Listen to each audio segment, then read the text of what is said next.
Namaste, Suswagatam. Narakula is a yogashala which firmly believes in promoting the ancient yogic tradition in the strictest sense and in its entirety. All our courses, may it be short-termed or long-termed, have in them the essence of mantra, tantra and yantra, guided by the principles of Yoga Parampara put forth by the Maharishis like Patanjali, Swatmarama and others. Hence, at Nirakula, the courses have been formulated keeping in mind the vastness of yogic traditions. Our system is a rich blend of yoga, both as chikitsa and sadhana. We strive to use the principles of yoga to synchronize with nature as much to correct the imperfections of the body, breath, and mind. The following fundamental principles are firmly believed and practiced at Nirakula. Nurture excellent practitioners to carry forward the rich tradition of yoga into the future and to address the unending challenges facing humanity today.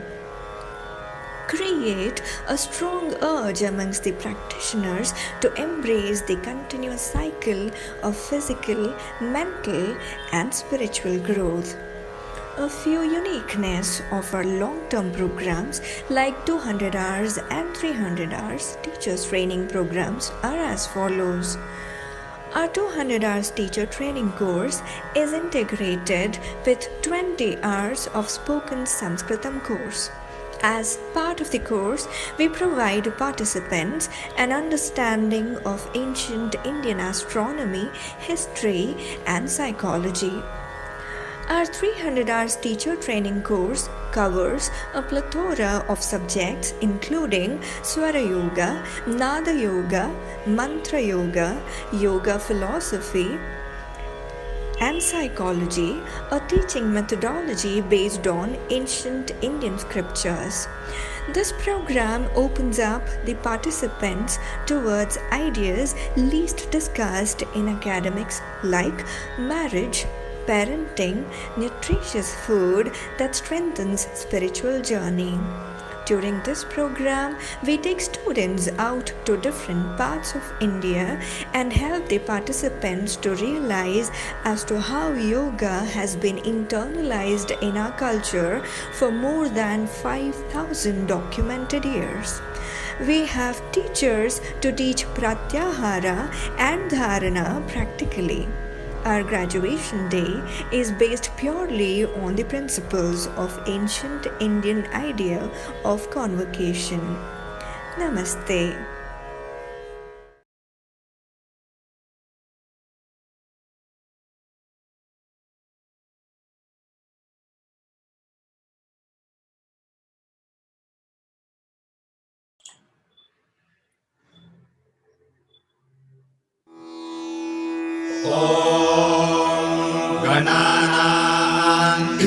गणपतिगुं हवामहे कविं कवीनामुपमश्रवस्तमम् ज्येष्ठराजं ब्रह्मणां ब्रह्मणस्पत आरः शृण्वन्नोतिभिः सीदसादनम् महागणपतये नमः।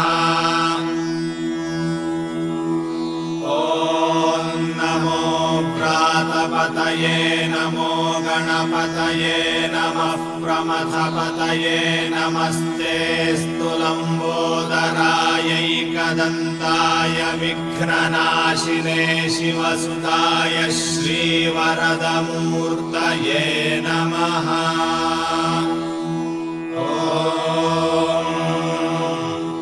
प्रणो देवी सरस्वती वाजैर्वाजिनीवती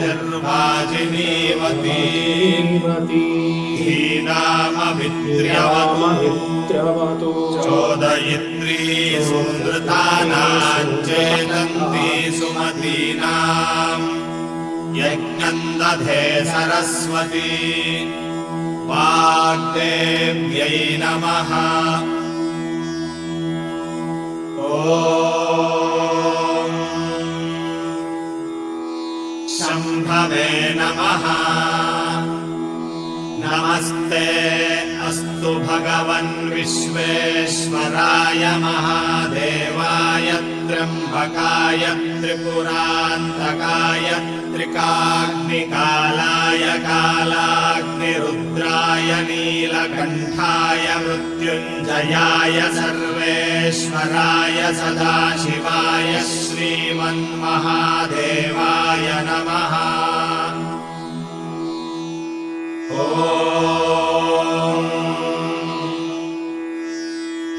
ये अर्वामुतवा पुराणे वेदं विद्वा पुंसमभितो वदन्त्यादित्यमेव ते परिवदन्ति सर्वे अग्निं द्वितीयं तृतीयं च पुंसमिति यावतीर्वै देवतास्ताः सर्वा वेदविधिब्राह्मणे वसन्ति तस्मात् ब्राह्मणेभ्यो वेदविद्भ्यो दिवे दिवे नमस्कुर्यान्नाश्लीलं कीर्तयेदेता एव देवताः प्रीणाति।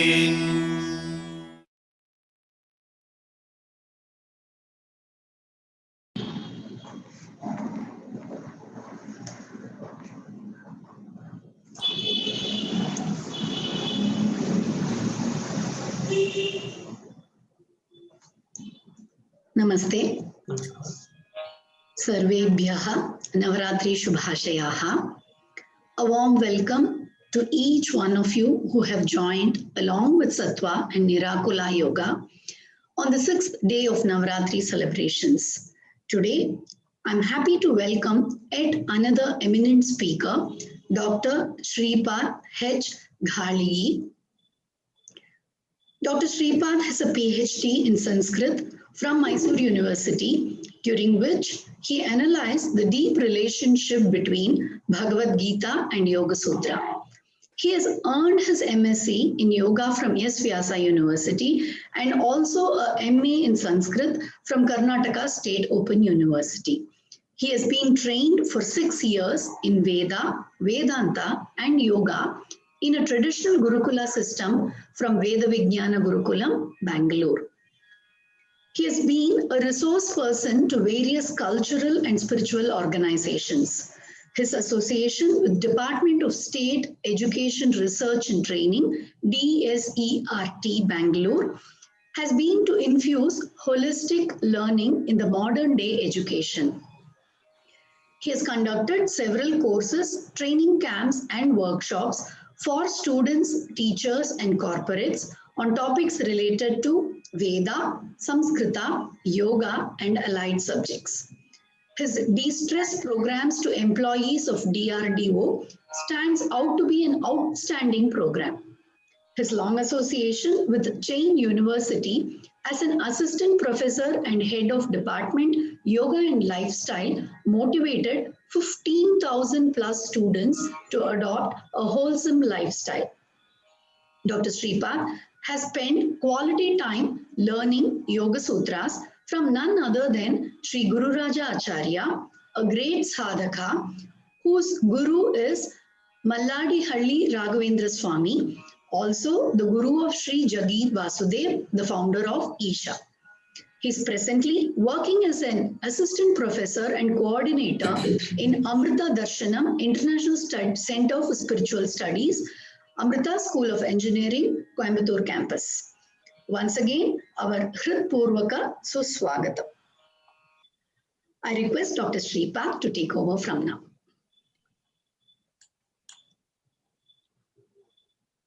Thank you.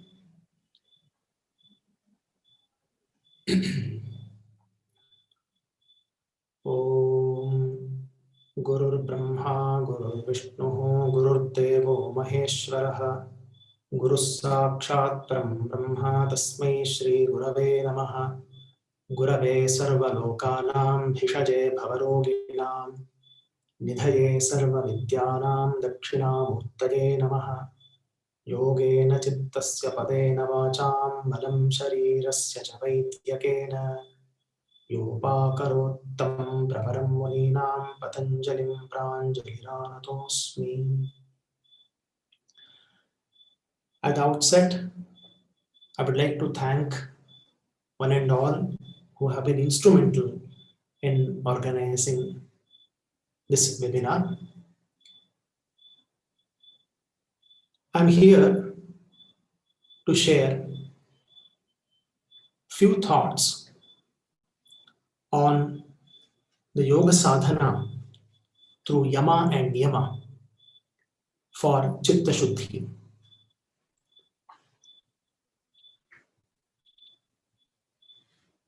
Yoga sadhana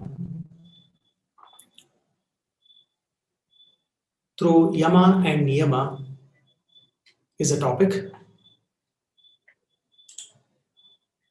Before proceeding further,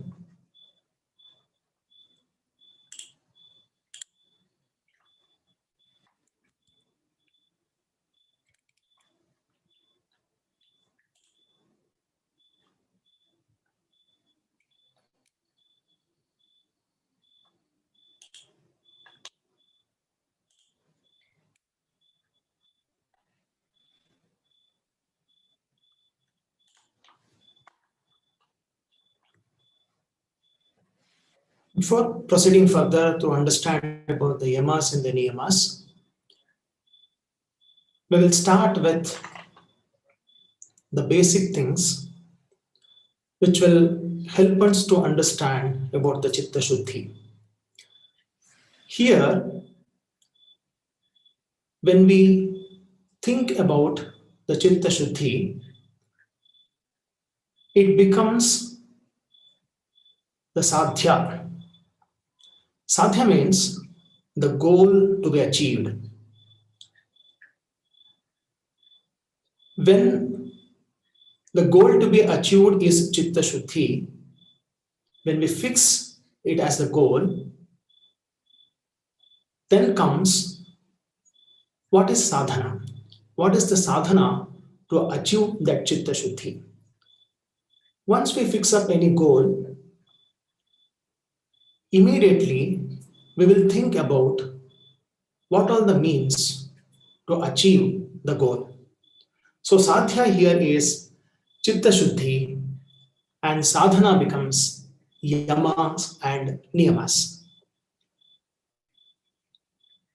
When the sadhanas are yamas and the niyamas, there must be a person, a sadhaka, a person who will be willing to practice yamas and the niyamas. So he becomes the adhikari. So one who is willing to understand and practice yamas and niyamas become the adhikari or the sadhaka.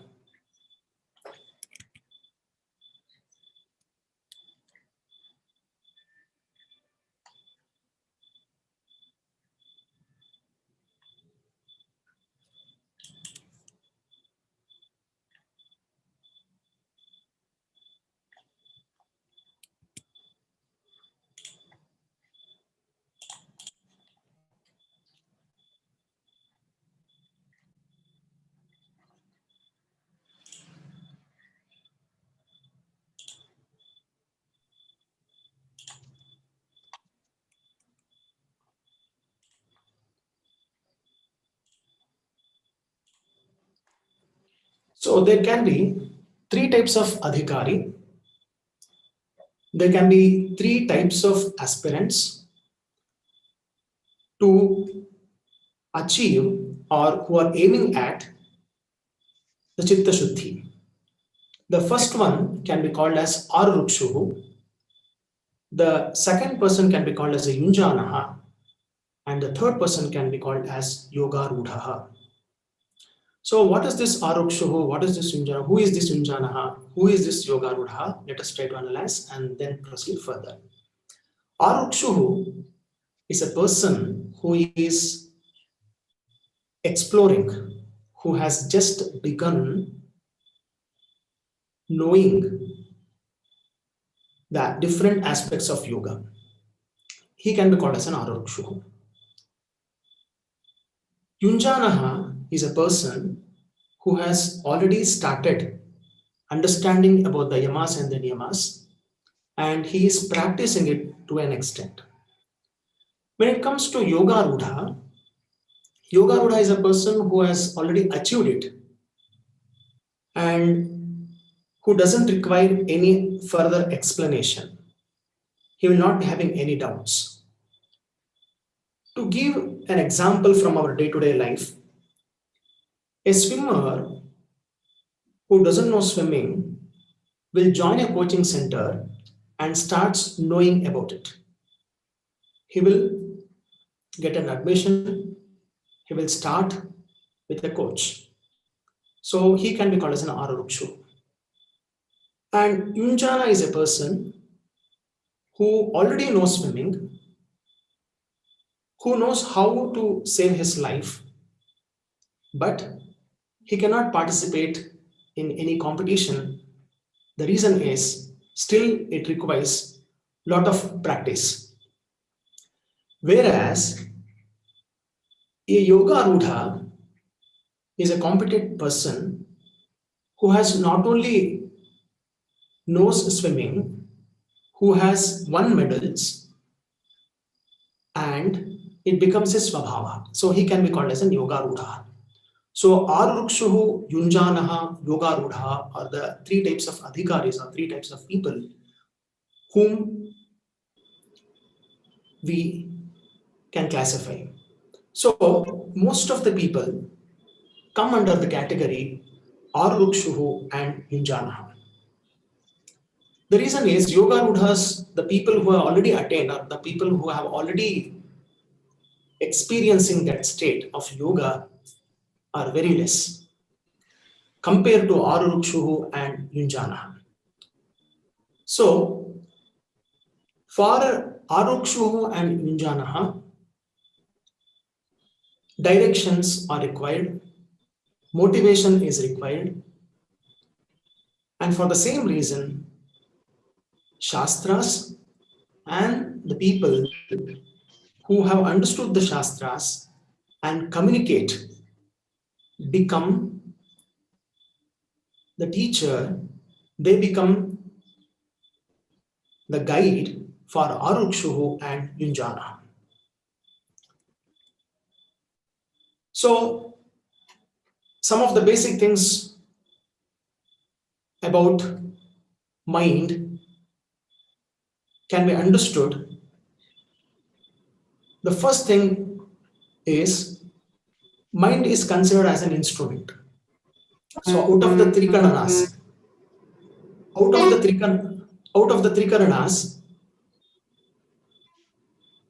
mind is very powerful, which influences both the mind and the speech. So out of the trikaranas, body is the gross instrument, which is called as Bahyakarana, and Chitta or mind is referred as Antahkarana.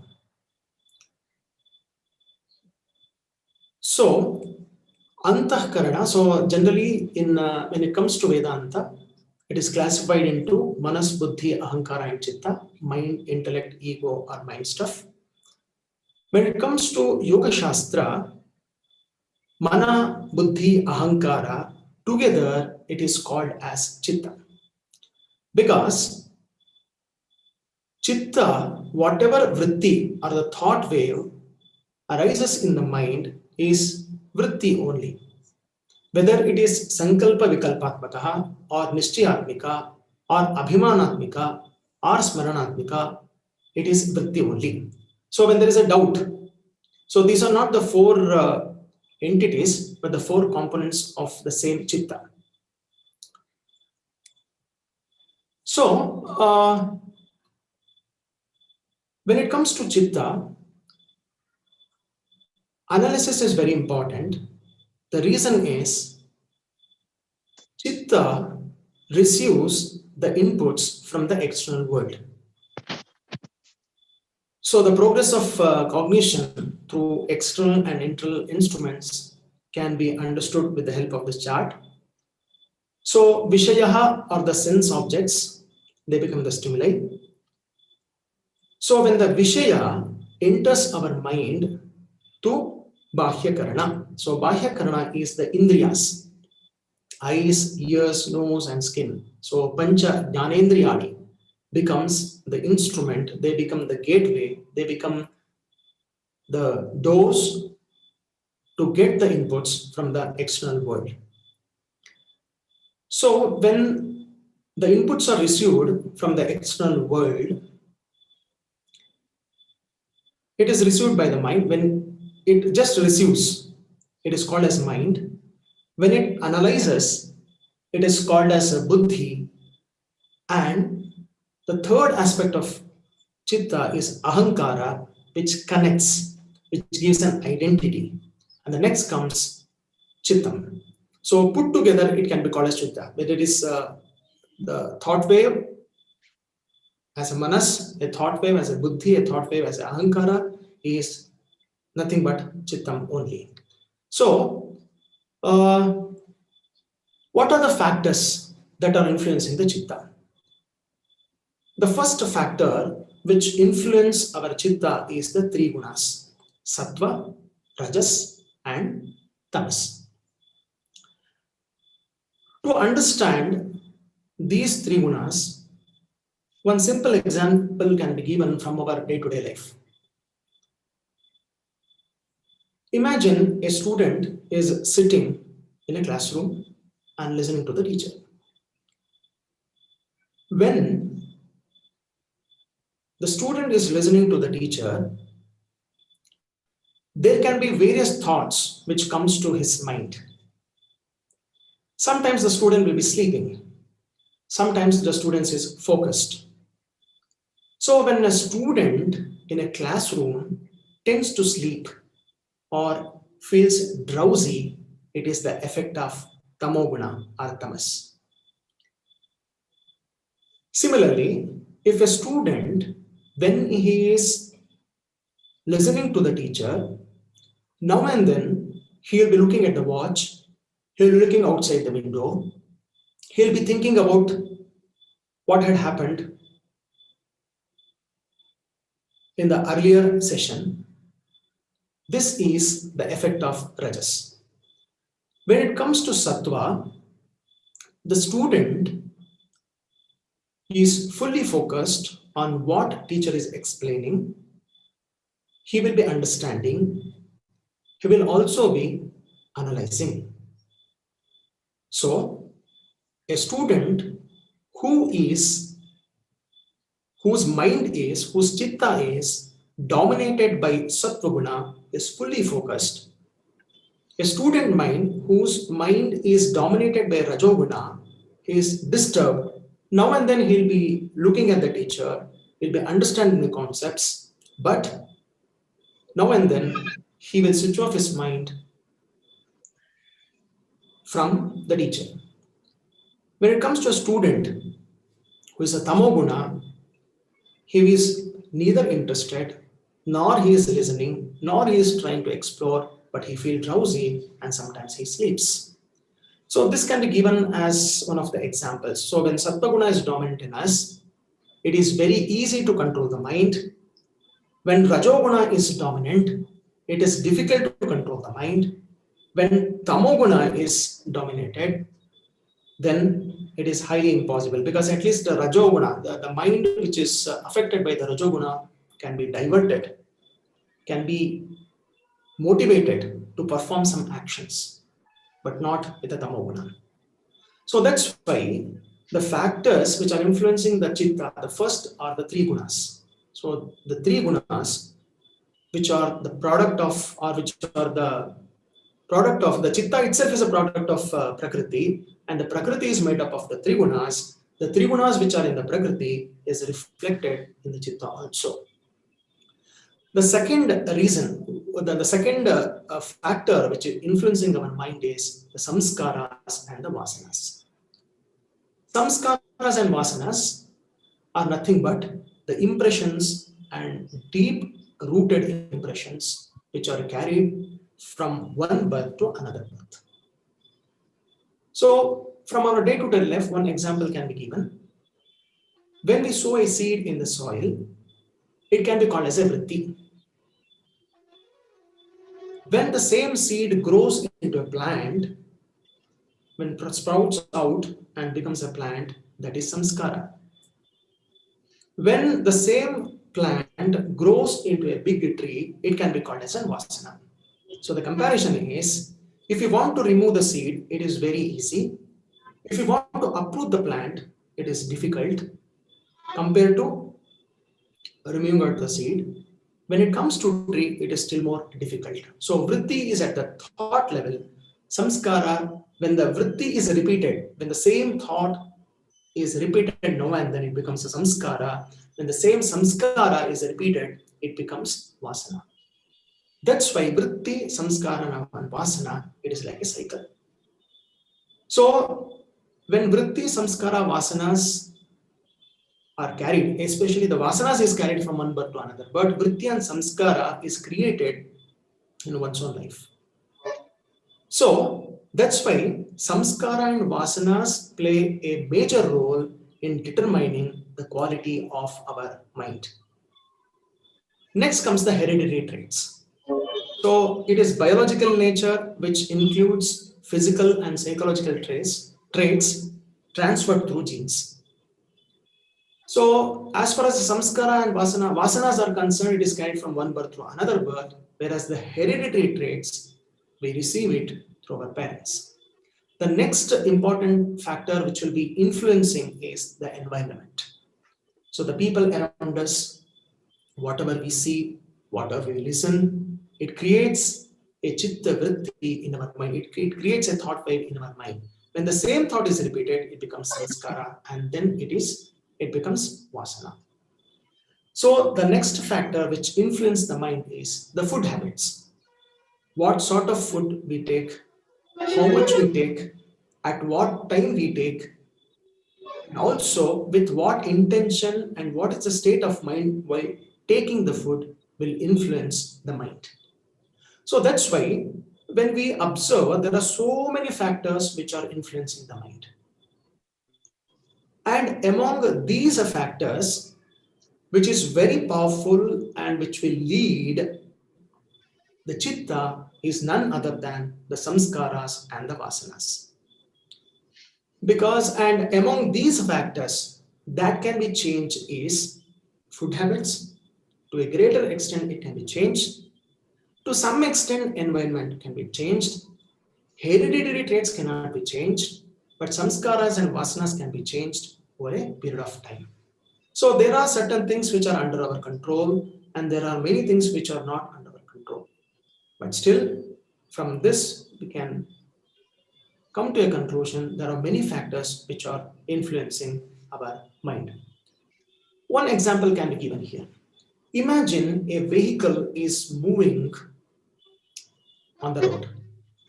If it has to reach the destiny, there are various factors which are influencing that vehicle.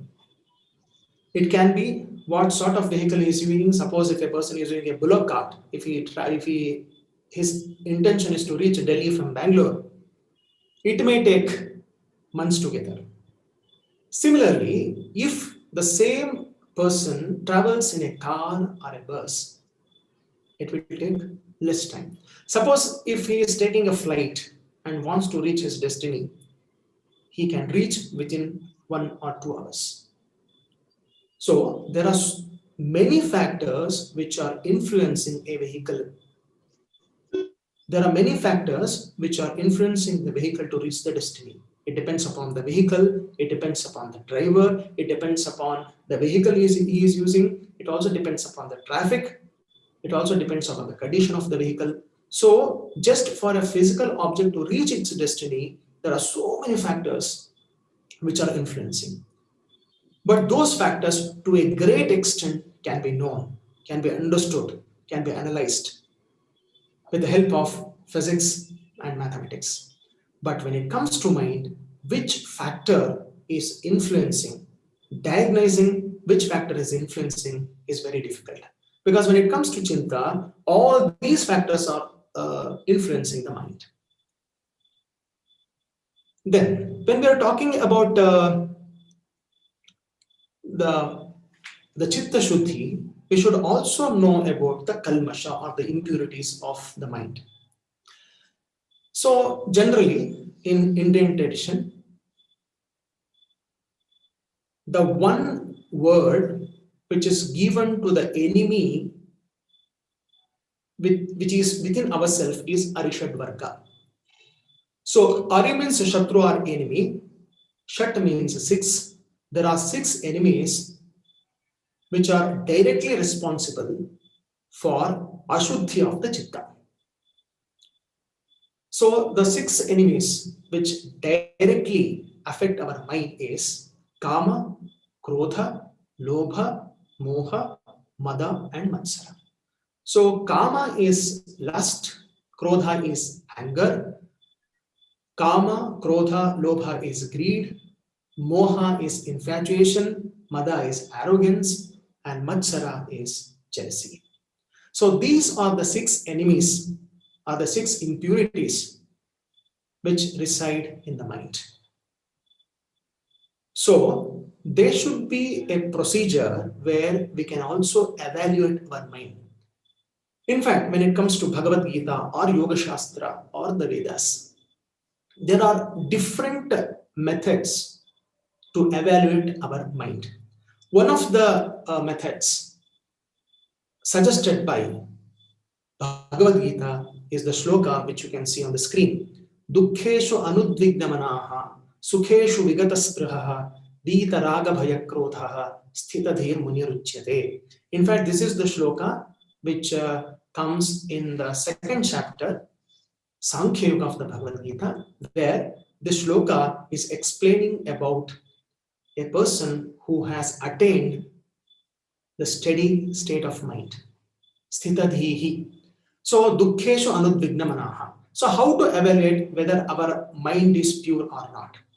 The first thing is dukkheshu anudvignamanaha. So, if our mind is not disturbed, even in adverse situation, then it means that our mind is pure and strong. The reason is, if the mind more, the purity of the mind results in the strength of the mind. So, if even in adverse situation, if the mind remains calm, it means that the chitta is pure.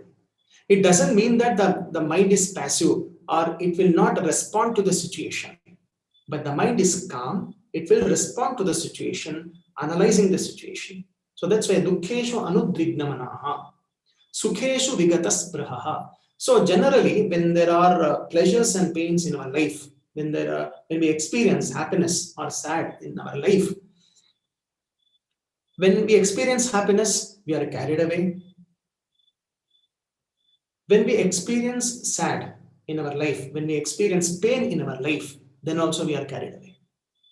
So, the first method to evaluate whether the chitta is pure or not is when the mind is not stressful, even in a challenging situation, in a problematic situation, it means that the mind is pure and strong and calm. Then the second statement says that Vita Raga Bhaya Krodha. Raga is attachment. Bhaya is fear. Krodha is anger. So Raga, it is attachment. It can be attachment towards an object. It can be attachment towards a thing. It can be attachment towards a person. It can be attachment towards place. It can be anything. So Vita Raga Bhaya Krodha. The mind which is free from Raga, Bhaya, and Krodha can be considered as a chitta which is pure. In fact, Bhagavad Gita, the 16th chapter of Bhagavad Gita, which is referred as Daivasura Sampad Vibhaga Yoga, it clearly mentions about the Daivi Sampat and the Asuri Sampat. So in fact, if we focus on the Daivi Sampat, and if these qualities are in us, or if these qualities to some extent, if it is in us, it means that the chitta is pure to that extent. When it comes to the Asuri Sampath, so there is a long list which Krishna mentions: Abhayam Sattva Samshuddhihi, Jnana Yoga Virasthitihi, Danam Damaha Yajnascha, Swadhyayastapa Arjavam. So when it comes to Asuri Sampath, he mentions of Dambhaha, Darphaha, Atimanaha, Krodhaha, Parushyam, Abhimanaha, Ajnanam. So these are referred as Asuri Sampath. So the point here is, if at all, if it is possible for us to cultivate the Daivi Sampath, it leads to Chittashuddhi. If we are having more and more Asuri Sampath, it leads to the Kalmasha of the Chitta. So in fact, there is a long list.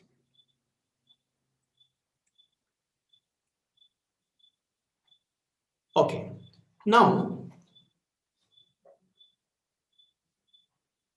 all of you can see this chart which mentions about how the Vasana of the Chitta will lead to action and then to the result. So earlier I was mentioning about Samskara and Vasana, because Vasanas are the latent impressions which are carried, and here when the mind is active, because Vasanas can be experienced, or Vasanas can be experienced through our actions only. For example, if an individual is interested in learning music, he will be carrying that Vasana in his mind. Some people are interested in mathematics, some people are interested in music, some people are interested in fine arts. It all depends upon the Vasana. So gradually, when there is an ambience created, that particular Vasana is expressed in the activities. So Vasana is latent and it becomes a smriti. Smriti can be called as the memory in the conscious mind. So because of this Vasana, thoughts are generated in the mind. So when these thoughts are generated in the mind, it leads to action through will. Because not every thought will be translated into action. We may get number of thoughts every day. Not every thought is translated into action, because it depends upon the tivrata or the intensity of that ichha or the kamana. So the vasana which is latent will get expressed in the conscious mind. It leads to ichha, it leads to will, it leads to kriya. So kriya means action, and when we perform an action, any action, it is followed by a result. So if you observe here, the action can be in the form of symbols or gestures, it can be in the form of a speech, it can be a physical action also, kriya rupa. So but the result is, whatever actions we perform, it results in two sort of it can be classified into two sort of results. The first one is the subjective effect, the second one is the objective effect. Subjective effect means when any action is performed, an impression is created in the mind. Whatever we see, whatever we listen to, it creates an impression in the mind. That is the subjective effect. And whenever an action is performed, when people are experiencing, when the people around us are experiencing the effect of that action, it can be called as the bahya, antarika or the bahya. So here the vasana becomes the main cause for all the actions. But anyhow, vasanas can be modified depending upon the vritti and the samskara in the present birth. So to that extent, we have freedom. So now how chitta gets corrupted? For example, if we take a child, the child is least corrupted. The child's mind is least corrupted. That's why anybody would like to go near the child. Anybody who approaches the child feels very happy. The reason is there is no kalmasha, there is no ashuddhi, there are no impurities in the mind of a child. But as we grow up, our chitta gets corrupted gradually. So the shloka, the chart which you see is taken from the second chapter of the Bhagavad Gita, how our chitta gets corrupted. The first one is the Vishaya Dhyana, the second one is the Sangha. So dhyayato vishayan pumsaha sangasteshu pajayate sangat sanjayate kamaha kamat krodho bhijayate krodhat bhavati sammohaha sammohat smriti vibhramaha smriti pramshat buddhinashaha buddhinashat pranashyati. So it starts with the Vishaya Dhyana, brooding over the objects. So similarly, like this is how our chitta gets corrupted. Suppose if the Vishaya Dhyana is replaced by Sad Vishaya Dhyana, because Dhyana is focusing in this context, Vishaya Dhyana, in this context, it is not meditating, but in this context, it is concentrating or focusing on the object. So when a thought is there in our mind, if the object is substituted with the right object or the right thought, then what happens? Vishaya Dhyana will not lead to Sangha. Even if it leads to attachment, the attachment is only for the good objects. So then if there is an attachment, I mean the Vishaya Dhyana, so Sadvishaya Dhyana, it leads to not to attachment, even if it is called as an attachment, the attachment which leads to liberation. In the sense, whenever there is a thought in our mind, whenever there is a thought in the mind, when we keep on thinking about the same thing, it leads to attachment. So when there is a Sadvishaya Dhyana, even if there is a desire, it will be a Satkama or Satsankalpa. So when there is a Satsankalpa, it will not lead to anger. It becomes a positive energy which can be considered as the will, which can be called as a will.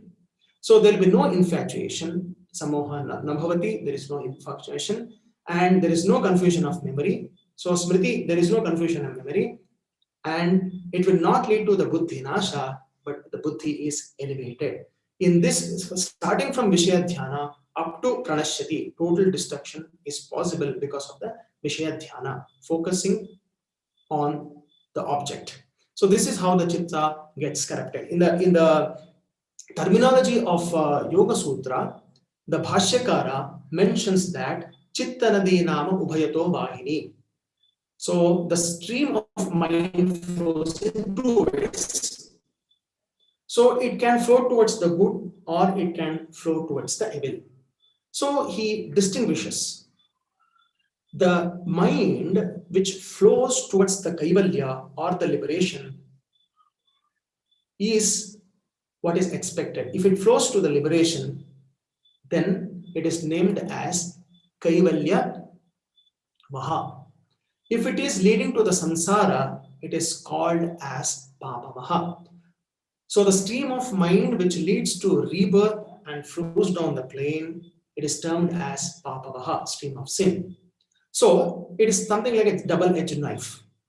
So anything can be used, anything can be misused in our life. Similarly, chitta being the primary instrument, whatever actions we perform in our life, it is dependent on the quality of our mind.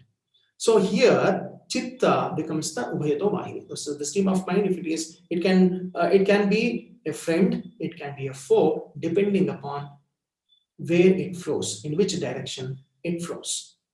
Then what is the root cause for the chitta ashuddhi? What is the root cause for the chitta ashuddhi is very well explained in the second chapter of the Yoga Sutra, where it says avidya asmita raga dvesha abhinivesha kleshaha. In fact, it is the cause for the whole suffering. In fact, the cause for our suffering is chitta only, the impure chitta only. So here it goes very deeply and analyzes as the pancha kleshas, which is the root cause for chitta ashuddhi or kshobha. So in fact, he mentions about anitya shuchi dukkhanatma, so nitya shuchi sukha atmakhyati ravidya. So then all these afflictions, so avidya, raga, dvesha, abhinivesha leads to ashuddhi of the mind. So here avidya is the root and asmita is the branch, not avidya. Avidya is the root, asmita is the branch, raga and dvesha are the flowers and leaves, abhinivesha is the fruit. So it can be analyzed in a very simple way. Avidya and asmita are at the intellectual level, raga and dvesha are at the emotional level, Abhinivesha is at the instinct level. So already we have gone through the Panchaklesha, so I am skipping this slide and going to the next slide. So why Chittashuddhi is required? Is there any necessity? As it is said, as there is a Sanskrita saying, Prayojanam anuddishya namandopi pravartate. Without having any prayojana, without having any benefit, even a foolish will not do any action. So then why Chittashuddhi is required is the next question. So the first thing is the requirement of Chittashuddhi can be classified into Laukika and Paramarthika. Laukika means if we want to lead a healthy and happy life, whether it is an individually, if we want to be happy in the family, in the society, or if we want to do something to the humanity, it is possible only through Chittashuddhi only. The reason is whatever external pollution we see, it is an effect of the internal pollution. Means what we are not inside, we cannot see outside. Means because the Chitta is the internal instrument which observes the object, which receives the ideas from the external world, analyzes it. So when there is an interpollution, then only it can lead to the external pollution. So whatever pollution we are talking in the modern world, whether it is air pollution or noise pollution or water pollution, whatever way there, it starts with the pollution of the mind, the antahkarana. So that's why Chitta Shuddhi becomes important. So suppose if there is prosperity, if there is no Chitta Shuddhi, there cannot be peace, there cannot be health. So when we observe the external world, the problem is not with the world, but with the mind. Because there are so many minds. I mean, there are so many people in the world, and each mind is unique. Depending upon the quality of the mind, we can observe the quality of the actions. So it starts in the mind, it extends to the society. So if we want to have prosperity plus peace of mind and would like to enjoy health, it is possible only through Chitta Shuddhi. So that's why Swami Chinmayananda used to say the tragedy of human history is decreasing happiness in the midst of increasing comforts.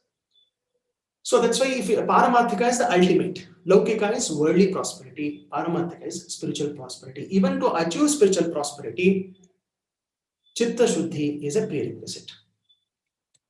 Fine.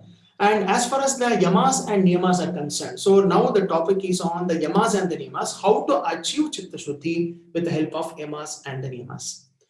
In fact, Yamas and Niyamas are highlighted, are explained in Patanjali Yoga Sutras. In fact, prior to Patanjali, the principles and the practices of Yama and Niyama were existing. It was not a new concept. So what Patanjali did was he encapsulated the philosophy, he encapsulated the theory and practices of yoga and presented in the form of the sutras. But the root can be seen in the Vedas. So when we look at the Veda Bhaga as well as the Upanishad or the Vedanta Bhaga, we can see the Yamas and the Niyamas. So I have listed some of the important mantras here. So Ahimsanam Sarva Bhutani, which is taken from the Chandogya Upanishad. So similarly, Satyam Vada Dharmam Chara, the meaning is speak the truth, follow dharma. Satyameva Jayate Nanratam.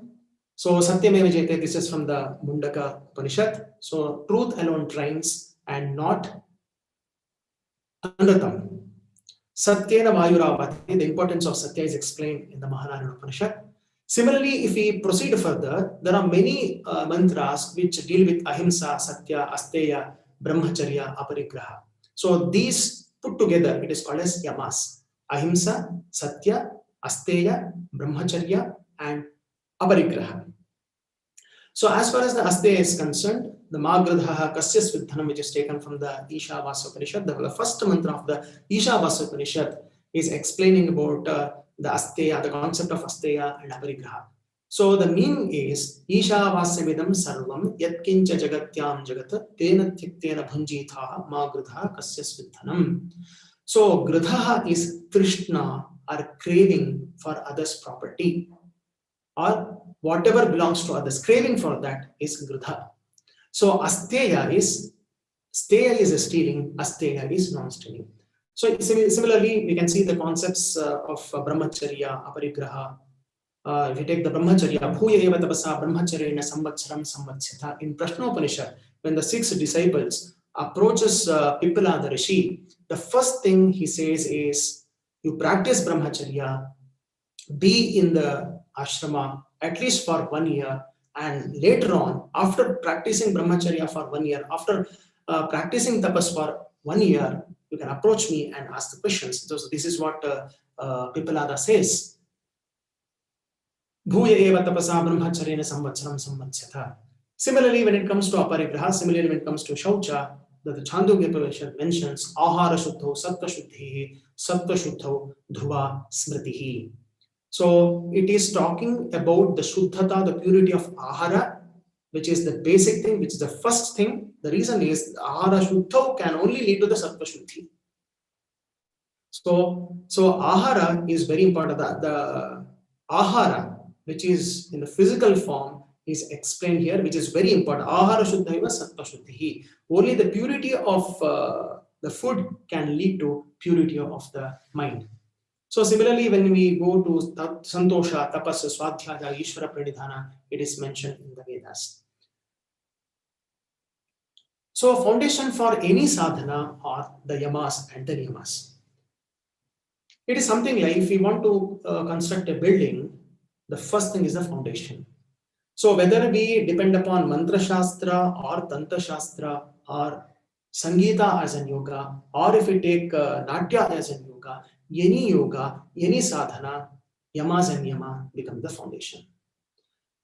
When it comes to the Yoga Shastra, in the first chapter, which is called as Samadhi, it explains about the techniques, the important techniques to control the mind. The technique which is explained in the Patanjali Yoga Sutra, the first pada is Abhyasa Vairagyabhyam Tannirodhaha. How to control the thoughts is Abhyasa and Vairagya. So these are considered as the chief techniques, but it is applicable for a Arudha. So Arudha, he can directly apply those techniques, Abhyasa and Vairagya. But what about Arukshuhu? Even the Arukshuhas, one who is desirous of ascending the ladder towards the Chittashuddhi, can also practice Abhyasa and Vairagya, no doubt. But it may be difficult for him. So in the second chapter, he mentions the Arukshu, he mentions the sadhanas as the yamas and niyamas. So in the second chapter, he starts with Kriya Yoga. So even though Ahimsa, Satya, Asteya, Brahmacharya, Aparigraha, Yamaha, Shaucha, Santosha, Tapas, Svadhyaya, Ishvara, Pranidhana, Niyamaha. So yamas and niyamas are mentioned in the second chapter. In the second chapter, first sutra itself, he mentions about Kriya Yoga. So where he says, Tapas, Swadhyaya, Ishvara Pranidhanani, Kriya Yoga. The reason is, out of the 5 niyamas, first he mentions about, out of the first, Shaucha, Santosha, Tapas, Swadhyaya, Ishvara Pranidhana, he mentions 3, Tapas, Swadhyaya and Ishvara Pranidhana. So then, what is this ahimsa? In a very simple way, ahimsa is nothing but harming others. Not harming others is ahimsa, harming others is himsa. It can be through our body, through our mind, or through our thoughts. It is possible to harm others either through our body, because we have the 3 instruments, body, speech and mind, kayena, vacha, manasa. So harming or hurting others becomes himsa.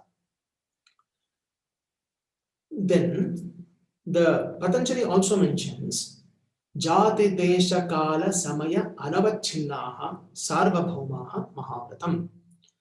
So he says it is a Mahavrata. Mahavrata in the sense, It is not limited by jati. So I have given the examples also. So for a yogi, it is a mahavrata. It is a great vow. For a yogi, it becomes a nature because he did not start reading about ahimsa, satya, asteya, brahmacharya, aparigraha because it would have become his nature. For him, for such yogis, it is a mahavrata. So it is like, so there are people who may think, so for the common people, he also continues to explain jati desha kala samaya anavachinnaha sarvabhaumaha mahavratam. I shall not hurt only women. Then the vow is limited by the jati. So he may think of hurting others by any other means. So it cannot be called as a mahavrata. So it is limited by the jati.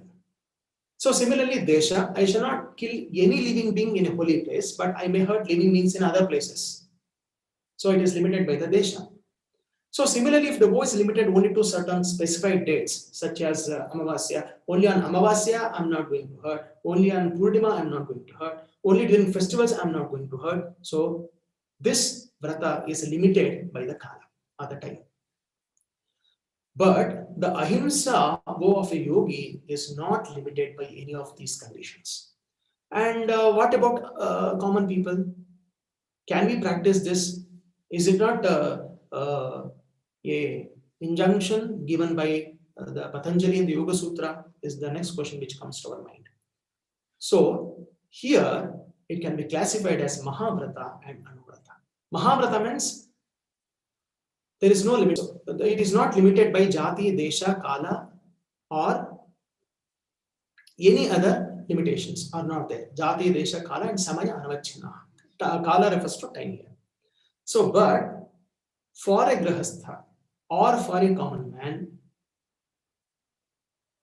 absolutely it is not possible to practice ahimsa. And not only that, sometimes it is also required.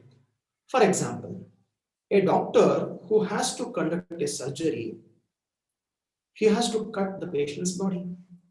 Is that considered as ahimsa or himsa? It is considered ahimsa only. Even he is involved in hurting and harming, to some extent hurting the body of a patient. So there are different examples which can be analyzed. Suppose if a soldier, if he is in the borderline, if he is protecting the country, and if the enemy is attacking him, what he should do? Whether he should attack, whether he should follow himsa or ahimsa is the question. So here, how to evaluate whether the action which is being performed is himsa or ahimsa? So we need to evaluate any action, whether himsa or ahimsa, based upon the intention of the doer, the means or the ways adopted, and the probable result. Because result cannot always be determined. It is not, we can only contribute to the result, but the result is not in our hands. But the intention is within our hands. Intention is within our reach. With what intention I am doing an action decides whether it is ahimsa or ahimsa. For a doctor, even though he is cutting the patient's body, it is ahimsa only. The reason is the intention of the doctor is to save patient. In case if patient dies, in case the patient dies, it is not himsa, provided the doctor is sincere and tried his best to save the patient. So it becomes ahimsa. Similarly, the soldier also, if a terrorist attacks, it becomes himsa because the intention is to kill people. Similarly, if a soldier attacks, it cannot be called as himsa, it becomes ahimsa only. The reason is, if the terrorist is allowed to get inside the country, he may involve in killing many more people. Once again, it is himsa. So whether himsa or satya or asteya, it is a relative term. For a yogi, it is a mahavrata, and for others, it is an anuvrata. To a great extent, it has to be followed, no doubt about it. The more and more we follow these yamas and niyamas, the more and more we imbibe these values, then it leads to the purity of the mind. Fine. So we'll go to what is the result of ahimsa. Why we have to practice ahimsa? So Patanjali clearly mentions that ahimsa pratisthayam tat sannidho vairatyagaha. When a man becomes steadfast in his abstention from harming others, then all living creatures will cease the enmity in his presence. Why? The reason is he would have attained that capacity to influence the chitta of the mind of the others by his presence. So that's why the best example which can be given here is the rishis in the ashramas. So generally the Gurukula, the ashramas used to be in the deep forest, but how they were protected, how they could lead a very healthy and happy life. What about the animals which were in the forest? Is it not possible to, was it not possible for them to safeguard themselves? What they were doing is the first question which may come to our mind. The rishis were practicing these yamas and niyamas to a great extent. Because of that, it was possible for them to not only protect themselves, but also to protect others. So that's why ahimsa pratisthayam tat sanidho vairatyagaha. In his presence, enmity will not exist. It is for a yogi, but for us, it is an anuvrata. For a yogi, it becomes a mahavrata. So then, Patanjali mentions in the Yoga Sutra, in the second chapter, 34th Sutra, he mentions about Vitarka Himsadaya Krita Kadita Anumodita Lobha Krodha Moha Purvakaha Mrudu Madhya Adimatraha Dukkha Gnana Ananta Phalaha Iti Prathapaksha Bhavana. So here he mentions about how to counter. Suppose if there is a tendency to do himsa, what one should do. If there is a tendency to tell a lie, what one should do. So he says, Prathapaksha Bhavana. So when the mind is disturbed by improper thoughts, negative emotions, such as violence can be curbed or can be brought under control by contrary thoughts. It is something like when virus enters into the body, antivirus is prepared inside the body. If the body is not in a position to prepare the antibodies or the antivirus, then we have to depend upon the medicine. So he mentions about the Prathapaksha Bhavana. So similarly, what is this? In a very simple way, it refers to truthfulness in thoughts, words, and deeds. So when there is a minimum gap between what is said, what we do, and what we say. So kaya, vak, and manas. If there is conformity, if there is a match between what we say, what we do, and what the actions we do, kaya, vacha, manasa, then it is referred as satya. So when there is a minimum gap between what we say and what we do, it becomes satya. But for a yogi, what is going to happen if he is really established in satya? Satya pratisthayam kriya phalashriyatvam. When a man becomes steadfast in his abstention from falsehood, he gets the power of obtaining for himself and others the fruits of good deeds without having to perform the deeds themselves. One example which can be given here is, we have been listening to many stories from the Puranas and many incidents which happened in Ramayana and Mahabharata. Ramayana and Mahabharata is Itihasa, and as well as in the Purana, we can see the rishis who are giving curse. For example, Durvasa Muni. Okay, Durvasa Muni was very famous to give curse. And of course, there are many other rishis also in Ramayana as well as Mahabharata and in the Puranas. So that's why it is said, Shapa Anugraha Shakta Harshayaha. Shapa is curse, Anugraha is blessing. So whatever they say, that will happen.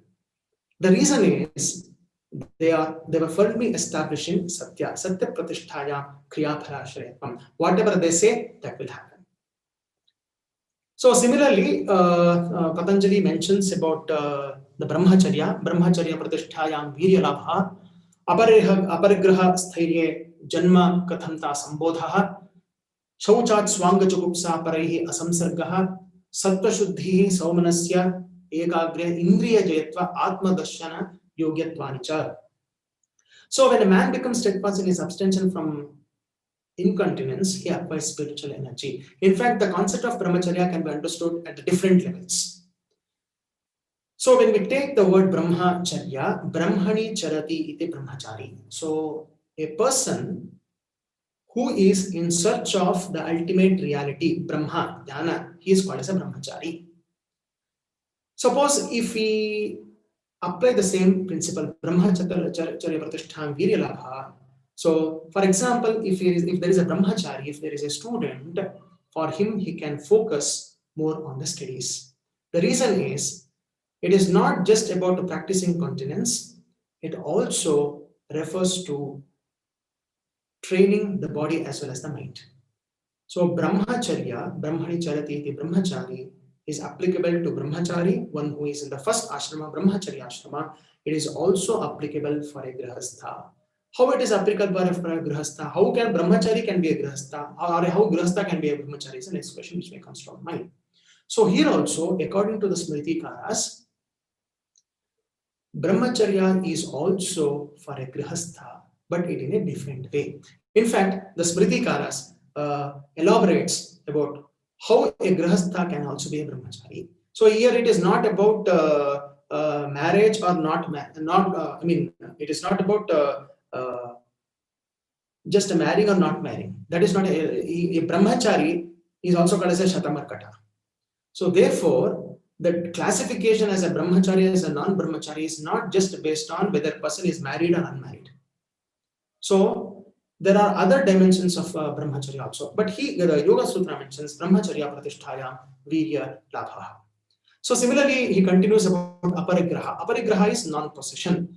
So whatever is essential to lead a healthy and happy life,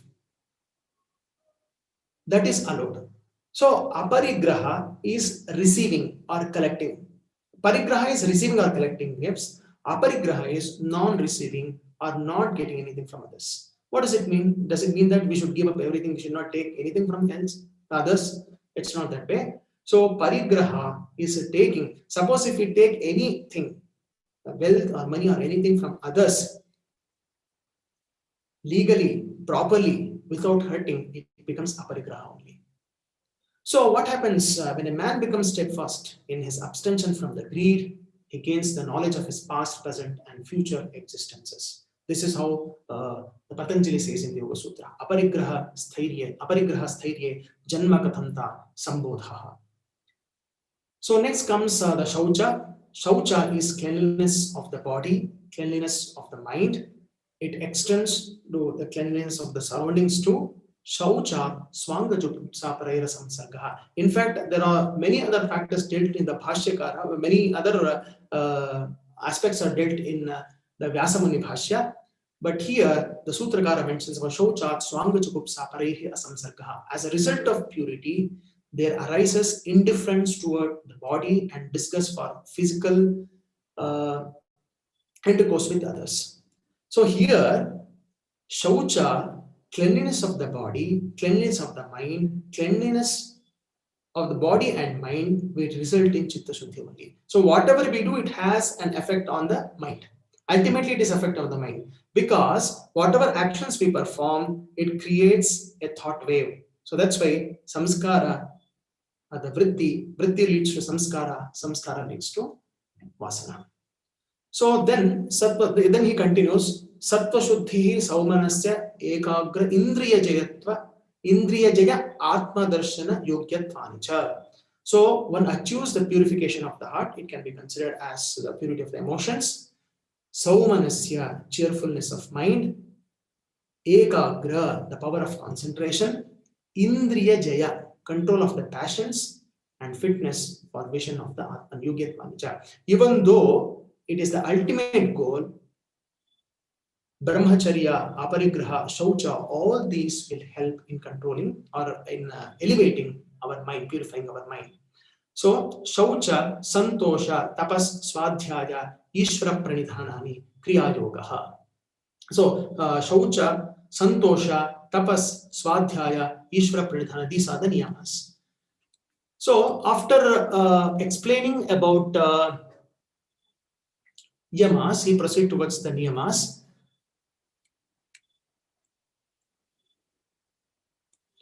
So the second one is Santosha. What is this Santosha? So Santosha is the contentment. So there may be a question in your mind, okay, fine. If I get what I like, if I am able to get what is desired, I will be very happy. Is that Santosha? Is a question. So when the Patanjali is mentioning Santosha Anuttama Sukhalabha, he is not mentioning about the experience of the happiness depending upon the objects. He is explaining about the contentment of the mind, which leads to supreme happiness. Santosha Anuttama Sukhalabha. So then he continues, Kayendriya Siddhihi Ashuddhi Kshayat Tapasaha. What is tapas? Tapas is generally translated as penance or austerity. Is it leaving a long bed and going to Himalayas? Or is it giving up everything and going somewhere? If it is possible, of course, he is a yogi. Giving up everything in the sense, not because a person is frustrated. There is a difference between a yogi giving up the pleasures of the world and a bhogi or a person, a layman, giving up everything. So the difference is a yogi will give up because he has understood the importance of the higher dimensions of life. Not that, that's why generally the Vairagya is classified as, there are different kinds of Vairagya. The first Vairagya is Prasuti Vairagya. The second type of Vairagya is Abhava Vairagya. So Prasuti Vairagya means when there is pains, when we are experiencing pain, when we are experiencing any sort of pain, it need not be only a woman. It can be any pain which we are experiencing. At that point of time, we may feel that I have to give up. When we give up something out of frustration, it is not called as Vairagya.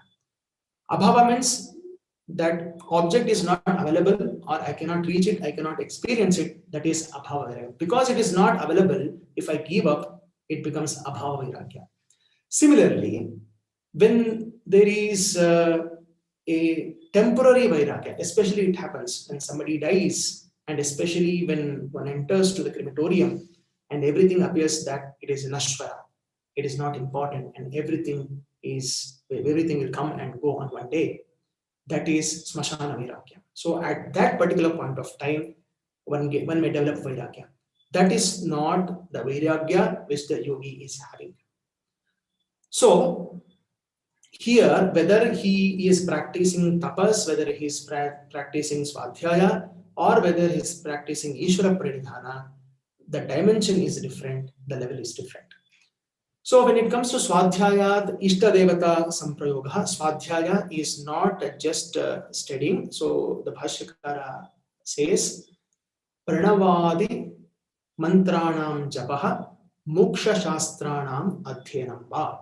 So Pranavadi Mantranam Japaha Bhotu, Pranavadi, so whatever may be the Japa, according to the tradition, according to the faith, whatever we receive from the Guru and practice, that can be Swadhyaya, that is also called as a Swadhyaya.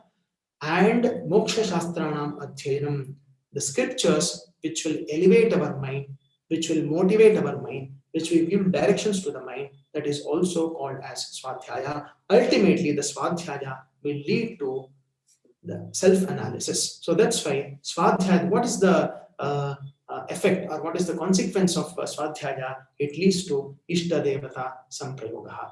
So that means that the vision of that particular aspect of God can be experienced by Swadhyaya. So Swadhyaya is not just collecting the information, but applying it, experiencing it. So knowledge, which is there at the information level, will get converted into experience over a period of time. Then ultimately it will lead to the experience of God. So Ishtadevata Samprayogaha. Then the last one is Samadhi Siddhi Ishvara Pranidhana. What is this Ishvara Pranidhana? So Bhashyakara says Parama Guru Arpanam. whatever actions we perform, if that is done with Ishwararpana Buddhi as a result of devotion to God, that becomes Pranidhana. What happens from that? Samadhi Siddhi Ishvara Pranidhanat.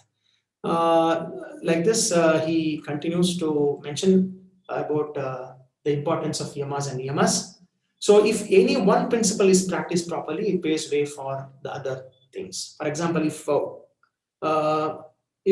a person is focusing on ahimsa or satya, it leads to shaucha. Swadhyaya rastena prika lead to santosha. Tapasa brahmacharya leads to ishvara pranidhana. Everything is connected here. It cannot be made watertight compartments. If you are focusing on any one aspects, it leads to Chittashuddhi.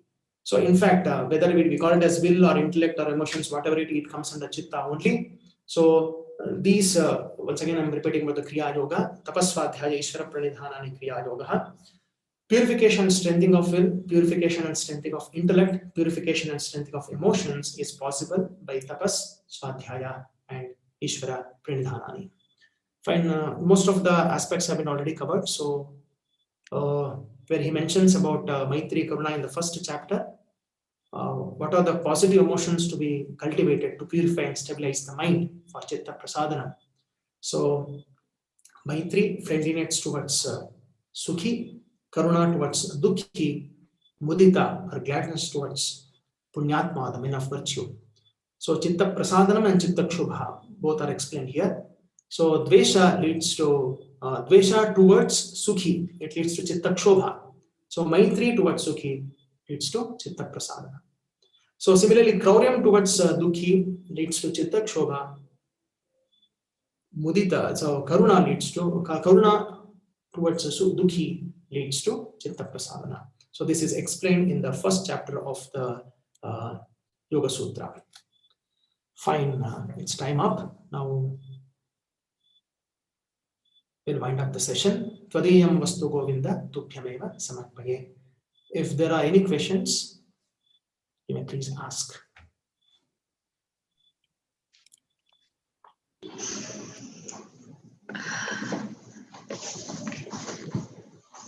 That was an excellent presentation by Dr. Sripad.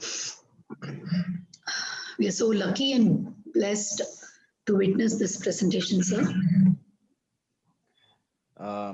Can we request the speaker to be visible to all of us by going on the live with his video as well?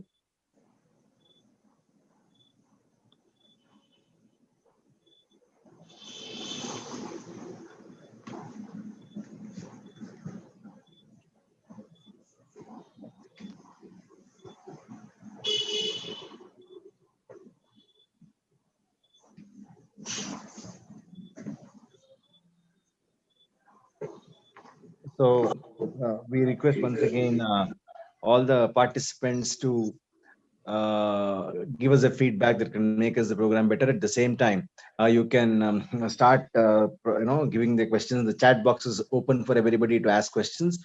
You can drop the questions there and we will take up the questions and start answering them one by one. So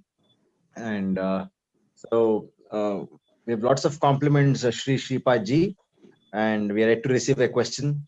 And there's also a request to share the PPT, and I request on the behalf of all the participants to share your PPT with Nirakula and Sattva, and we would share the same with the registered participants as well. So questions, if any, you can start typing them. And yeah, definitely, you can ask. Vaijayanti, madam, you can definitely ask, madam. All are allowed to ask questions without any hesitations and reluctance, please.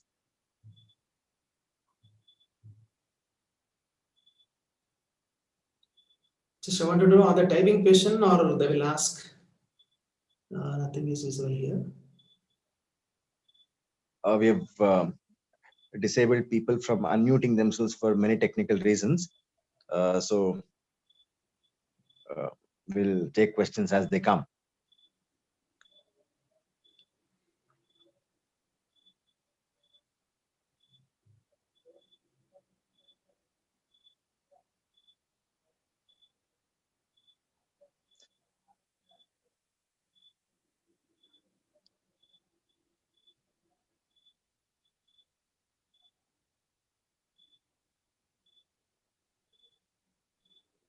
Okay.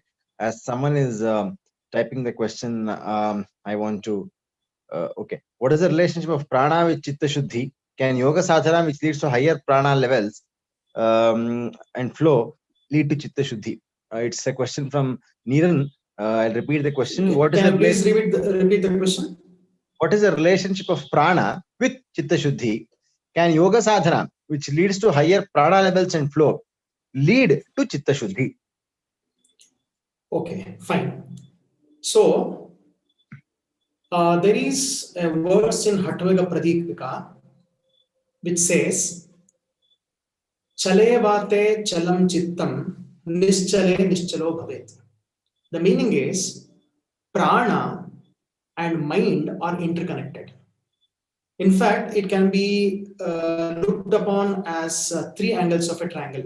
So kayaha, pranaha, kayaha is body, pranaha is breath, and manas is mind. So whenever there are disturbances in the prana, it will affect the mind. Whenever there are disturbances in the mind, it will affect the prana. Simple example. Imagine when we are very angry or when we are have different emotions, our breathing pattern changes. So when we are very angry or when we have fear in our mind, breathing pattern changes. Similarly, if you have observed, when you sit on a seashore or when you sit on the top of the hill, you can experience the calmness of the mind, and if you observe your breathing, the breathing pattern would have changed. So prana and manas are very much interconnected, but manas is more powerful than prana. So prana, the pranayama, the regulation of the breath, the mastery over the breath, can be used as one of the means to control the mind and master the mind.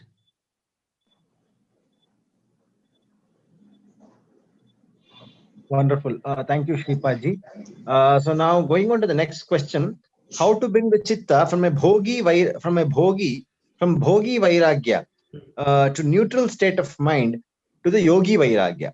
I'm sure you mentioned few different kinds of vairagya in the middle of your talk, and so there is a very interesting question by Shri Rucha, and her question is this: as to how to bring the mind towards the vairagya of a yogi, okay, towards the vairagya of a bairagi. So that's our second. Okay, fine. I will give a simple example. Suppose most of you are practicing yogasanas. Suppose if you want to become an advanced practitioner of yogasana, let's say you want to practice Vrishchikasana, let's say you want to practice Akarna Dhanurasana, let's say you practice asana. What is the procedure is followed? What is the procedure you follow? So the procedure is you start from where you are. I mean, suppose if you want to practice advanced asanas, it will start from practicing the asanas which you know. Similarly, when it comes to vairagya, in a very simple way, imagine that you like sweets very much. Imagine that every day you are having sweets during your breakfast, lunch, and dinner. Suppose if you want to develop a vairagya, let's say you make up your mind that I have to give up sweets. Imagine you give up the sweets and you will, the night you take a decision that tomorrow onwards, I will not eat sweet. For 1 or 2 days, it may be possible for you to manage without sweets, but after 4th or 5th day, or maybe after 1 week, that craving for sweet may be enhanced. I mean, you may start intaking sweets more than what you have stopped earlier. What I'm trying to say here is, first, we have to start with the vairagya or the detachment which can be practiced in our day-to-day life. Imagine you are looking at the WhatsApp 10 times in an hour. You have to take a decision that I will open my WhatsApp 9 times in our. So any practice, whether it is vairagya or detachment towards any object, whether it is person or object or place, it can be developed gradually only. So once you start enjoying the vairagya or enjoying the abhyasa or whatever it may be, gradually it becomes nature. There need not be any extra efforts to put that you have to practice the vairagya, that is whatever I mentioned, because already when we are experiencing different situations in our life, it will lead to vairagya. But only thing is we have to add the jnana component to that also. That's all. Because now and then we'll be getting vairagya. Now and then we'll be detached to people, place, or things. But if we add the component of jnana, knowledge, to that vairagya, gradually it leads to what is called as Tatparam Purushakhyate Gunavi Trishnyam. In fact, the Patanjali explains about different types of vairagya. Yatama, in fact, not the Patanjali, he explains about Vashikara Samnya Vairagyam. But there are many commentators who explains about the three vairagyas. So gradually it will lead to a yogi vairagya. Like a practitioner who starts with an asana, then he can proceed towards advanced asana by regular practice only. A person who practices pranayama, a simple pranayama, can gradually practice advanced pranayamas. Thank you, Shri Sripad ji. So now we have one more interesting question wherein one of our listeners wanted to know why such a beautiful science of Adhyatma hasn't been very receptive across the globe, and is there some prarabdha attached that only if some people carry a certain amount of prarabdha only can open up to spirituality? So what is the relationship in broadly between the prarabdha and spirituality? Why is not spirituality acceptable, accessible to many, and why it doesn't have many aspirants? Okay, fine. So why, in a very simple way, why people are turning towards spirituality? It is something like, imagine that you go to a mall. When you go to a very big mall, you come across all sorts of shops. But all people are not interested in the same shop. All people are not interested to buy the same thing in the same shop or a different shop, whatever it may be. So there are so many factors which are influencing either to perform an action, whether it is laukika or paramarthika. Laukika means worldly action or spiritual actions, whatever it may be. There are so many factors which are influencing our mind. That's why I mentioned that there can be the samskaras and vasanas which we are carrying. There can be a powerful ambience. Imagine, there is all of you might have heard this the story, the transformation of Ratnakara into Valmiki. So Valmiki, before becoming Valmiki, his name was Ratnakara. Of course, there are other names given to him. One of the names was Ratnakara, who was actually a dacoit, a robber, who was killing people. And there was a turning point in his life. And that turning point was when he meets Narada Rishi. When he meets Narada Rishi, Narada Maharshi asks a simple question. Whatever actions you are performing and what are the results you are experiencing, will it be shared by your family members? And Ratnakara was very confident. Of course, why not? I am living for them. I am giving everything for them. I'm sharing everything with them. And so they will be ready to accept my sins also, the results of sins also. The same day he goes to his family members and asks. Everybody denies. Nobody was willing to take the share of his papa. So that was a turning point in his life. So anything, any action, any thought can be a turning point in our life. It is something like Adhyatma or spirituality is open to all. In a very simple way, what we call as Atma Jnana, Brahma Jnana, it is already there. But only thing is we have to open our eyes. It is something like, let's say we are in a room it is dark. If we are in a dark room, when we switch on the light, then only it is possible for us to see, right? See the things which are there outside. But when it comes to Atmajnana or spirituality, here external light will not help us. Even in darkness, nobody can deny that I exist. There will not be a doubt that whether I exist or not, even in the dark. So similarly, when we are talking about this spirituality, there are so many factors which are influencing. And not only that, so the question was on prarabdha karma. It is possible, prarabdha karma cannot be changed. It is something like mukteshu vatu, we say. Mukteshu vatu means, yishu means an arrow. An arrow which has left the bow, its direction cannot be changed unless there is a very powerful force which will work on that. So prarabdha, what we are experiencing now, cannot be changed, but agami can be changed. Maybe with the guidance of the Guru, with the anugraha of the Guru, it is possible to change, but it takes time. So Sripad ji, thank you for being in Arada here and trying to create that enthusiasm amongst all of us to better ourselves and make us think. And going to one more question, I think we have little time left out before we take up the second question, and we'll take questions from the same participant Vaijanti, and we'll wind up that question, and then we'll take the two more small questions. So is there a way to measure Chittashuddhi?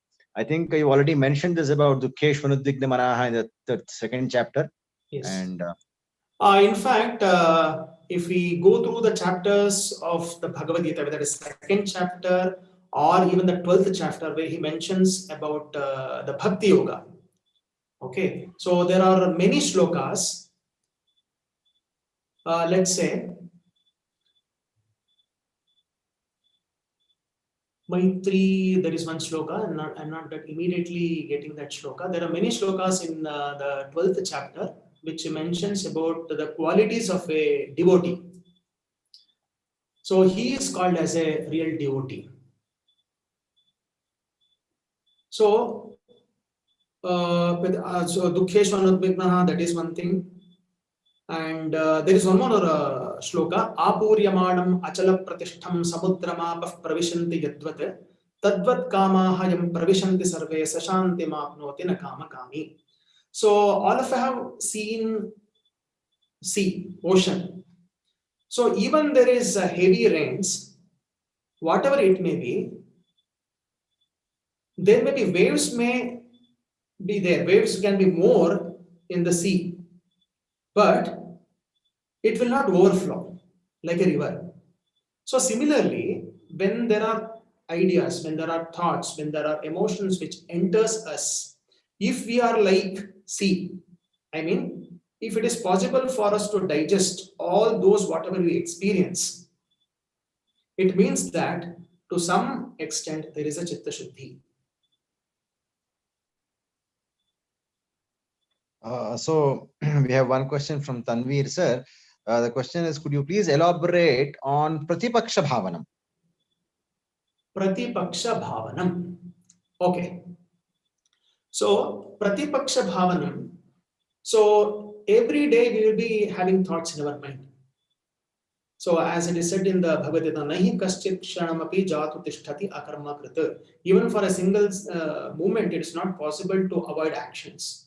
Similarly, it is not possible for us to avoid the thoughts also. So there are thoughts. The thoughts will arise in our mind like waves in the ocean. So the idea here is we have to replace with the positive thoughts. I will give a simple example. Those who are from science background, you might have seen the titration will be done in the chemistry lab. So when the titration is done in the chemistry lab, we keep on adding chemicals. When we keep on adding chemicals, at some point of time, the color of the liquid will change. Whatever chemicals or the instruments provided, immediately it will not change the color. Similarly, here also, when there is himsa bhavana in our mind, or when there is a tendency to tell a lie in our mind, gradually we have to focus on the positive aspects. So Prathapaksha bhavana, it starts at the vritti level only. Maybe intellectually we may not accept this, because every thought has a capacity to change the samskara and vasana if it is repeated now and then. I'll give a simple example. Imagine we are watching advertisements. When we are watching any advertisements, whether we like that product or not, at some point of time, a thought may come to our mind, why don't I try this product? Imagine you are using a mobile. When you are using a mobile, when there are a lot of advertisements in the newspaper, in the TV channels, at some point of time you may think, why don't I buy this mobile? Why don't I try this mobile? Similarly, even if you replace with any one thought, whether it is powerful or not. For example, I have to get up early in the morning. Imagine a person is getting up at 8 o'clock every day in the morning. The first thought which should be there in his mind is, I should get up. This should be the thought. It may not lead to getting up early in the morning next day or over a period of 1 month or 2 months. But if thought is predominating in his mind and dominating in his mind over a period of time, definitely at one point of time he will get up. The reason is the mind is more powerful than the body. So a thought is something like an investment. A thought is something like a seed. When you sow now, at some point of time, if there is an ambience, it will lead to action over a period of time. That's why Patanjali mentions about Prathapaksha bhavana. It is not a futile effort. Definitely it will effort, but it takes time. If the intensity is more, we will reach the goal quickly. That's all. So I gave the example of the velocity of a vehicle which is moving in the direction. There are so many factors. Luckily, with the grace of the God and with our efforts, if we are able to intensify the practices, definitely it is possible to reach. But as Laukika, Paramatika, one and the same. Thank you, Sripadji. Tanvirji, you've already come for all the 6 classes, 6 sessions. I've been noticing this. Probably if you attend for 4 more sessions, you will have a very deeply rooted, very deeply sown seed. And it is time God creates and the Gurus create an ambience for you, and upon which you'll definitely move towards a Chittashuddhi practice. I'm very sure about it. So one last question for the day. It's from Rashmi PG. So she has a question on how to carry on Chittashuddhi when we are working. As we are working, it's quite difficult because we find a lot of colleagues sometimes with whom we are in some kind of a disagreement, in family sometimes we disagree with things. So there is a constant dissonance factor occurring across, and there is no natural ambience for Chittashuddhi. So how do we achieve Chittashuddhi is a question from Rashmi madam. Fine. Just one simple example. Who will dominate the world? Who will dominate the world? One who is powerful will dominate the world. Whether he is right or wrong, it doesn't matter. One who is powerful will dominate the world and he will rule the world. So similarly, each individual is having chitta. And every chitta is influencing other chitta. So it can be our behavior, it can be our thoughts. We are being influenced by others and we are also influencing others. It is something like we are in a society where we are influencing each other. Whosoever is strong, he will be influencing the other. I'll give a simple example. Imagine there are 4 members in a family. If there are 4 members in a family, imagine one person is practicing meditation on a regular basis. If one person is practicing meditation on a regular basis, knowingly or unknowingly, he will be influencing others too.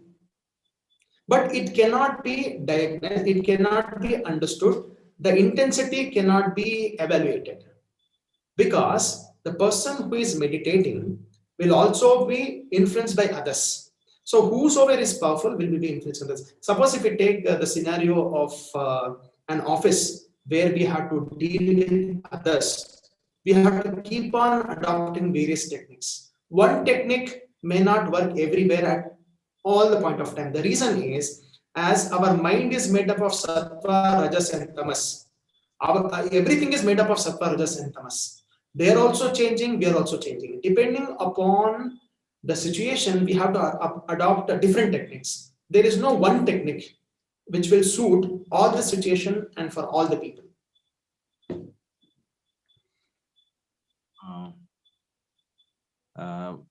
अत्यंत हृत्पूर्वक धन्यवादाः.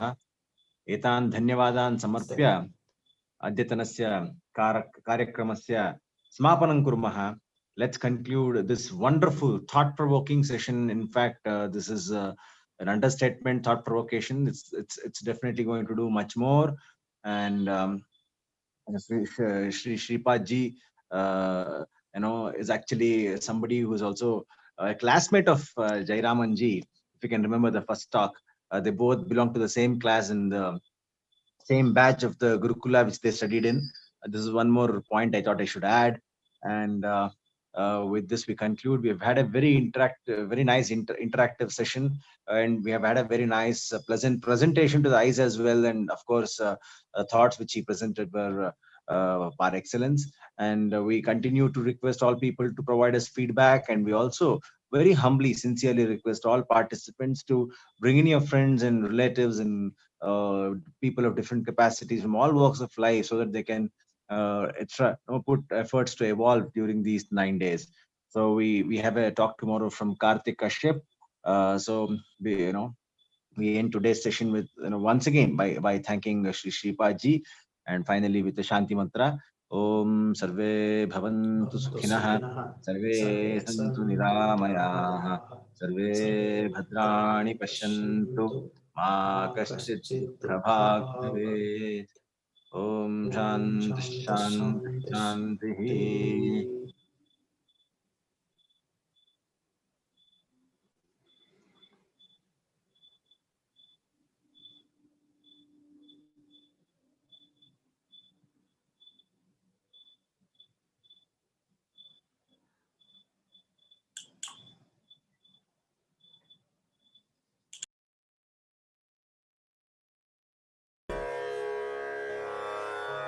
Nirakula is a yogashala which firmly believes in promoting the ancient yogic tradition in the strictest sense and in its entirety.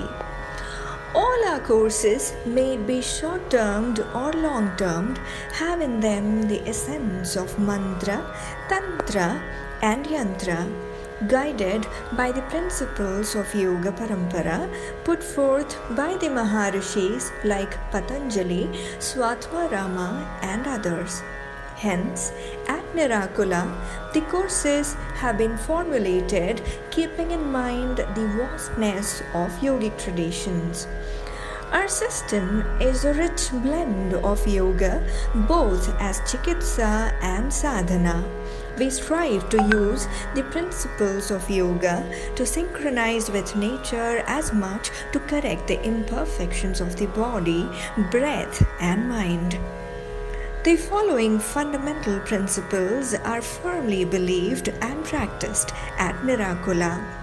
Nurture excellent practitioners to carry forward the rich tradition of yoga into the future and to address the unending challenges facing humanity today. Create a strong urge amongst the practitioners to embrace the continuous cycle of physical, mental, and spiritual growth. A few uniqueness of our long-term programs like 200 hours and 300 hours teachers training programs are as follows. Our 200 hours teacher training course is integrated with 20 hours of spoken Sanskritam course. As part of the course, we provide participants an understanding of ancient Indian astronomy, history, and psychology. Our 300 hours teacher training course covers a plethora of subjects including Swara Yoga, Nada Yoga, Mantra Yoga, Yoga philosophy, and psychology, a teaching methodology based on ancient Indian scriptures. This program opens up the participants towards ideas least discussed in academics like marriage, parenting, nutritious food that strengthens spiritual journey. During this program, we take students out to different parts of India and help the participants to realize as to how yoga has been internalized in our culture for more than 5,000 documented years. We have teachers to teach pratyahara and dharana practically. Our graduation day is based purely on the principles of ancient Indian idea of convocation. Namaste.